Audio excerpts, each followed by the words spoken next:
Hello, beautiful people. Dr. Doula here. I wanted to come and chat. I had something on my mind again today, and I said whenever I have something on my mind that I'm just going to share. And I know that those who are supposed to hear it will hear it. It's about emotions.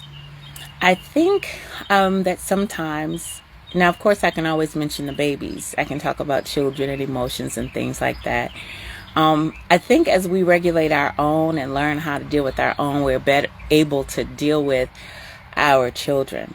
I wanted to talk about emotions, though, with regard to what's good and what's bad. And I'll put a few disclaimers here because I was thinking there are so many ways this can go. Sometimes when people think, for example, emotions, the first thing that they think is somebody that's crying or angry or some kind of, oh my God, I'm so happy. Those words that we would actually, those emotions that we would actually say are more emotive. But a person can actually be angry and look like this. And a person can actually be happy and look like this. And a person can actually be extremely sad and look like this. So I want to make sure that we understand we're not, sometimes there's so many angles people take about emotions. Sometimes they want to talk about it from the context of, whether it's men or women more emotional or if this or that more emotional. We're not talking about that. But I want you to understand that I understand that context. Okay. I understand what we're talking about. First of all, to just make a point there, everybody has emotions. Ta-da! And you going cold versus you being outward expression and doing everything. Sometimes we think one is better than the other, and that's based on a certain circumstance. That's based on situation. There is not a good or bad that goes with that. All right. But let's talk about just the whole context of understanding what is good and bad. Some of us have not been able to express what is considered a bad emotion. And for some, you haven't really been able to express emotions at all. But the whole concept of this is a good thing. This is a good feeling. This feels good. And yes, love and light. This is all wonderful. This is good. We welcome that. But then we don't make a place for anger. We don't make a place for sadness. We don't make a place for those other things. That's what I want to talk about. My husband Coach Gene talks a lot about stress. I think one of his last posts that he wrote was about stress. And one of the things that I don't think that we understand and fully realize is that our efforts and dealings with our emotions have a lot to do with that. And what am I saying? I heard someone say the other day, they said, we're all going to feel anger. We're all going to, feel sadness. We're all going to feel happy. We're going to feel emotions. I don't know why the rest of the emotions aren't coming up to me, but if you're watching this, type in an emotion. We're all going to feel those. They are part of the human experience. If you want to see emotions in their purest form, watch a baby. I love the babies. I feel like they're one of Creator's greatest gifts to us. Watch the babies. You see the lip quiver when they start feeling sad. We're like, oh, he's sad. Or when they get angry and you start seeing a little whatever. You can see it when they look happy and when they laugh, and we laugh. The purest emotions, you can see it there, because as we're conditioned by this human experience and we're programmed to learn this is what you do based on our culture, we do this or we don't do that. As we're doing those things, as we're being conditioned, we learn this is acceptable, this is not. So maybe at one point when we were a baby, we would cry if something hurt us, but now it's like, it's more manly to not do this. You're stronger. You're a big girl. You don't have to show that discomfort. You don't have to show that emotion that comes when something happens to you. I think one of the greatest challenges, though, when we're talking about stress and what's a good emotion and what's a bad emotion, I think one of the things we forget is that when we hold those emotions here, When we are not willing to say, wow, I am angry, I need a minute, or you know what, I'm just really sad about this. When we don't do that and we just act as if nothing bothers us. Now, look, everybody's different. I know that. But there's some of us that are holding it here, and it's here where you can feel it in your heart. You're holding it here and you can feel it in your body. You know who you are if you're holding it here. If you're holding the emotions here, it's affecting you in a certain way. Now, it's one thing if one thing happens and you hold it, and then another thing happens and you hold it. It's totally different, though, if you just hold, and your way is to hold. I'm not going to say nothing. I'm not going to say anything. And people are constantly, there are things that are happening that are offending you, and I'm not going to say anything. Not only will you not say anything, but you won't reposition yourself. You won't do anything different. You're just going to stay in that place. That is when it becomes less beneficial to us. All of us, hear me, all of us, from the moment we were born, had the capacity to feel these emotions, to feel all of them, right? But the way that we manage them is cultural. The way that we manage them is based on what we're taught, in most cases. Some of us get permission to be angry because I'm from this tribe. I'm from this group of people. We're feisty. So you get permission to show your anger because you came from this group of people. Well, you're supposed to be emotionless because you came from this people. And you're supposed to be super docile and not very emotive at all because you come from this people. We give ourselves permission to express these emotions in different ways and for different reasons. We put ourselves in little clubs and groups in different ways and for different reasons. But the truth of the matter is, all of us are emotive. All of us feel anger. And that's when we hear people say, I don't know what happened. She just snapped.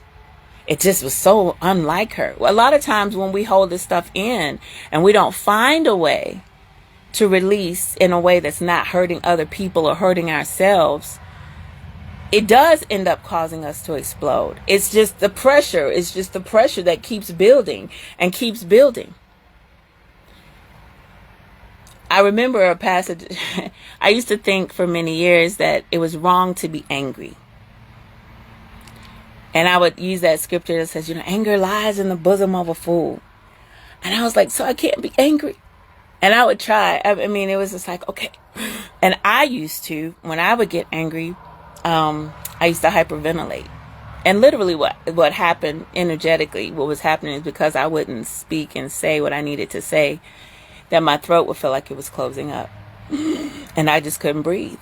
And I would hyperventilate. And that was like when I really got angry. It paused for some years, but when I was younger, it used to really happen. And I was in a household where you didn't just get to say what you wanted to say. And so I just would find myself not being able to breathe. And, my mom would be like, breathe, Annie, breathe. But it was like all this anger, all this that was in me, and I could not breathe. And I just could not breathe. And that would happen because there wasn't at that time an effective way for me to say what I needed to say, to release what needed to be released. And some of us have our ways of releasing things, of letting things go, of doing and whatever.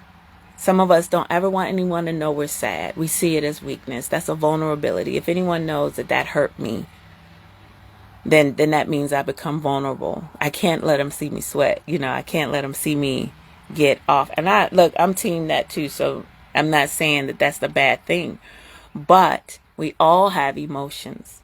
And when we're thinking about what it's doing to our bodies, it might not be for everyone to know, but is there someone that you talk to that can know? Is there someone that can journey with you?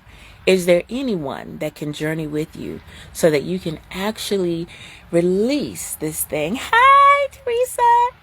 Is there anyone that can travel with you on this journey? Because while we're sitting here thinking that the best emotions are the ones that are happy and yay and fun, we're human.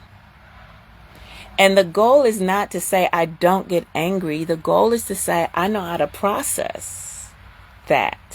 When I'm angry, this is what I need. I need a minute. I need the emotion to pass through me, because that one doesn't serve me the way I want to.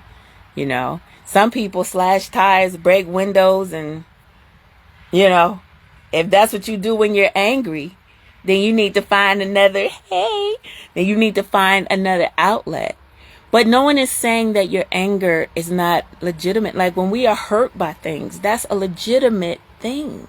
It's a legitimate feeling. You are human. Do you really believe that you came here?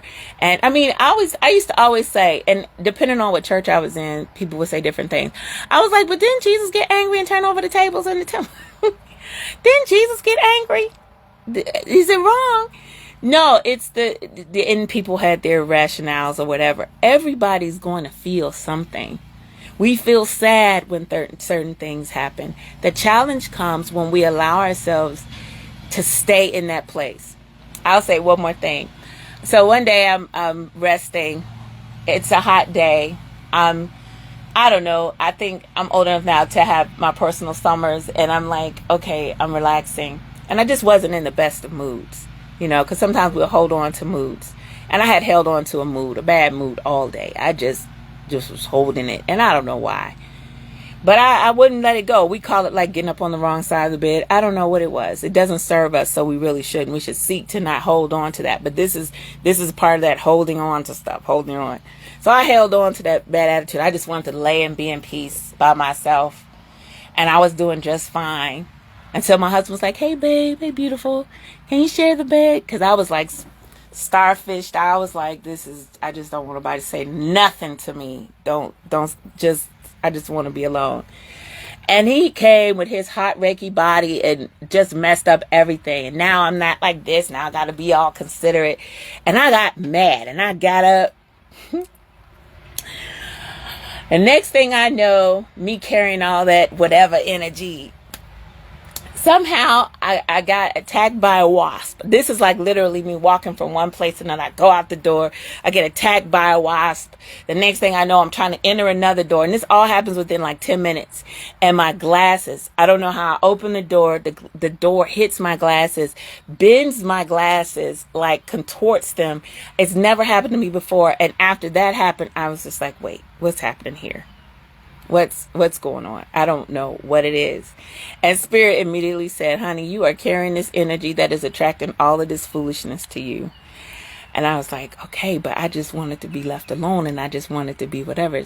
You know, I was like, God was like, okay, that's fine. But you looking around like, why did all this, why be, wasp attacking me, and my glasses, now they turned cat a corner. They sitting on my face like this.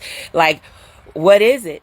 And God was like, it's you. Release that energy. What is it? What is it that's just bringing all this more and more to you? And that's the thing. We are attractors. That's really the thing about holding things like anger. Man, when it rains, it pours. Well, not always. Sometimes it just drizzles. But because we are attracting things, sometimes we attract that other stuff. We say, oh, we can believe it in one aspect, but not another. Things are going to happen. And when they happen, we don't have to hold them. We don't have to hold them in our bosom, like the anger that lies in the bosom of a fool. We don't have to hold them there if they don't feel good and don't serve us. Does it serve me to walk around angry, to feel like the whole world is against me? If it doesn't, then why hold it? It's one thing when, we all have deaths in our family. We have people that transition. We have things that happen that are just like unbelievable. Life is happening. But we are putting everything on the same level. Girl, I went out and my nail broke, lost one of my earrings, and then the heel on my favorite pumps broke. We're putting that in the same category of having a bad day as somebody getting in an accident or someone getting sick. We're allowing that. Do you get what I'm saying? Like we're acting as if that's the same energy. It's not. Some of these things that happen, we have the ability to say, oof, okay, wow. I release that. I'm not holding it. Okay. because life is coming, right? Life is coming. The part that's harder to release. It's harder to release when you have a death in the family, when you are mourning. Okay? That's not the same as breaking your nail or your technology not working the way you want to, or, they messed up my delivery. I was trying to have that dress so I could wear it for the weekend, and now it's not going to be here. That's fine. Can you release that though? Can you release it? Because there are other things that might be a bit more intense than that, and you're giving it the same weight. So something that happened to you in the morning, you found out in the morning that you weren't going to be able to go somewhere, and you held that thing and let it ride you through the rest of the day. And so by the end of the day, it's like, girl, what's going on? Like, what's the matter all day? Girl, it started off this morning when I was trying to drop my child off, and he pooped in his pants. I had to take all that off. I had to do this. I had to do that. I had to do the other. Okay, well, you got him to daycare? Yeah, I got him to daycare. Well, I'm glad you got him to daycare. But what's wrong now? I mean, it was that, and then I come into work, and then my coworker did this, and we pile, and we make what we're feeling as if it is the intensity of something that it doesn't have to have. Because those things, we can release them. Oh, my coworker's not here. Oh, gosh, probably be a busy day, but I don't have to hold it. I don't have to make it the storyline of my day. Because there are things that do serve as storylines. They serve as things that shake us for real. But if we can practice releasing the other things, then we won't feel so heavy, and the stress won't be so intense. When we're still able to take that breath, that was the first gift that we had on this side when we were born, that breath that came in and said, the baby is breathing, the baby is breathing, the baby is breathing. Welcome, little one. We don't even cheer when we're in the birthing room until the baby is breathing, and we checking the vitals and the skin. Okay, reflexes, check the reflexes. Yes, we're here. Look at what you still have going on. Look at all the things that you can be grateful for to lift you out of that funk. Because it's nothing like feeling tied down to anger, to sadness, to grief, to things that are really hard to lift up because you can't do anything to change it. These other things, when we can change them, when we can shift them, when we can do something different, when we can release those emotions that are not serving our highest and best, and we can allow the peace to come and the gratitude to come. When we are able to do that, we are so blessed. Which emotions are good and which are bad? They're just emotions. They come with the package of being here on earth. They come with it. Hey! But we get to choose how we carry them. I am one of those that prefers to carry anything neutral and above. If I'm wilding out all the time, I don't like it. It bothers me to always be like mad easily, like, I cannot stand it. I know love is patient, love is kind, doesn't seek its own. I know it's not easily angered. I know the scripture, but I'm talking about me. Like, I don't like the feeling on the inside of it, not battling to live up to a scripture, but the part on the inside. I'm like, what is it that has you holding on and being angry so easily?